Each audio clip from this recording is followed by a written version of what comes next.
નવનિર્માણ કરવામાં આવ્યું છે. ગરીબ, યુવા, અન્નદાતા, નારી શક્તિના કલ્યાણમાં માર્ગ પ્રશસ્ત કરવામાં આવ્યો છે. આપને સૌને જણાવીને આનંદ થાય કે નારી શક્તિ માટે નારી વંદન અધિનિયમ જે લોકસભામાં પસાર થઈ ચૂક્યો છે, એની આ 2 દિવસમાં ડિબેટ થઈને એનો કાયદો પણ પસાર થવા જઈ રહ્યો છે, જેનાથી આગામી સમયમાં વિધાનસભા અને લોકસભામાં 33% અનામત નારી શક્તિને મળવાનું છે. જ્યારે આવો વિચાર કરવામાં આવ્યો છે તો આપણા ત્યાં નારી શક્તિનું યોગદાન આવનારા સમયમાં ભારતની રાજનીતિમાં ખૂબ મોટું રહેવાનું છે. સ્થાનિક જે પ્રશ્નો હોય છે એના માટે પણ વર્ષો સુધી સતત અને સાતત્યપૂર્ણ ભાજપાની સરકાર કાર્ય કરતી રહી છે.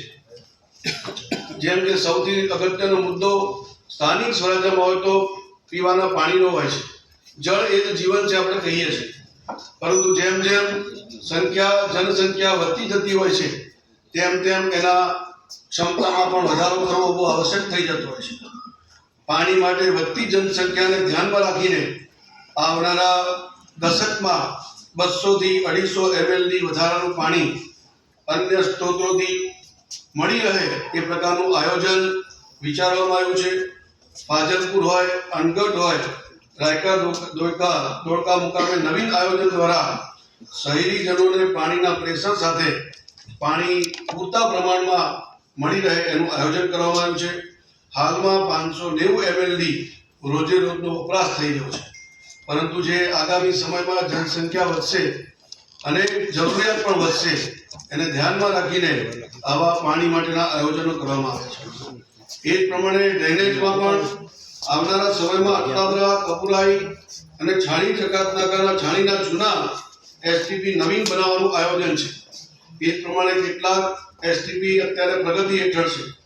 આ બધા એસટીપીના કારણે જે એનું પાણી આવશે ટ્રીટેડ વોટર એને રીયુઝ કરીને અલગ અલગ ઓર્ગેનાઇઝેશનને આપીને, સંસ્થાઓને આપીને એમની સાથે કરાર કરીને વીએમસીના આવકમાં એના સ્ત્રોતમાં વધારો થાય એનો પણ પ્રયત્ન કરવા જઈ રહ્યા છે. વરસાદી કેચ ધ રેન અંતર્ગત શહેરના વિવિધ વિસ્તારોમાં જે આપણું પાણી, કુદરતી પાણી છે, અમૂલ્ય પાણી છે, એનો સંગ્રહ થાય, ભૂમિમાં ઉતરે, જળસ્તર વધે, એ પ્રકારના અનેક પ્રકારના પ્રયાસો અત્યારે ચાલી રહ્યા છે.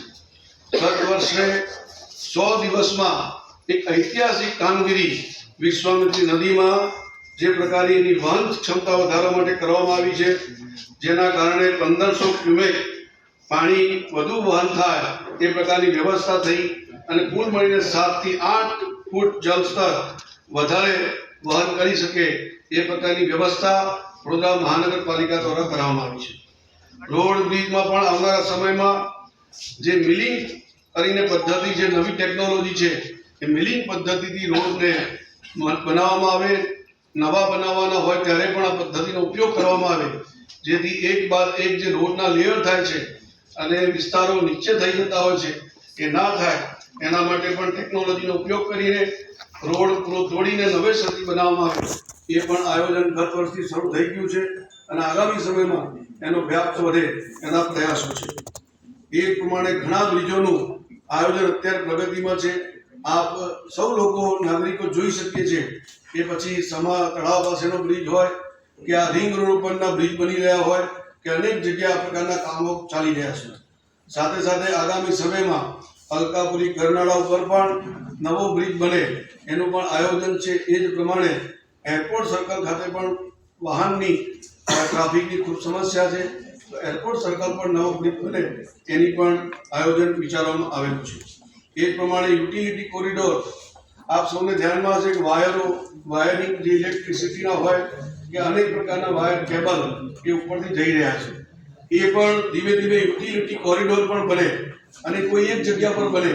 જે રીતે મુખ્ય રસ્તાઓ પર આ યુટિલિટી કોરિડોર બનવાના કારણે ત્યાં માર્કિંગ હોય, જેથી કોઈ પણ ખાડો જ્યારે કરવામાં આવે તો આપણું કોઈ પણ વ્યવસ્થા એ ઇલેક્ટ્રિસિટીની હોય કે ઇન્ટરનેટની હોય કે બીજી કોઈ વ્યવસ્થા ખોરવાય નહીં એ પ્રકારની આવી અલગથી કેબલિંગ. આ સાથે આજની બધી મહત્વપૂર્ણ ખબરો પૂર્ણ થાય છે. તમે જોઈ રહ્યા હતા બરોડા આજતક લાઈવ, વિશ્વાસપાત્ર સમાચારનો વિશ્વસનીય સ્ત્રોત. હું છું રવિન્દ્ર. આપ સૌનો દિલથી આભાર. વડોદરા અને આસપાસની દરેક મહત્વપૂર્ણ અપડેટ માટે જોડાયેલા રહો અમારી સાથે. ફરી મળીએ નવી ખબર સાથે.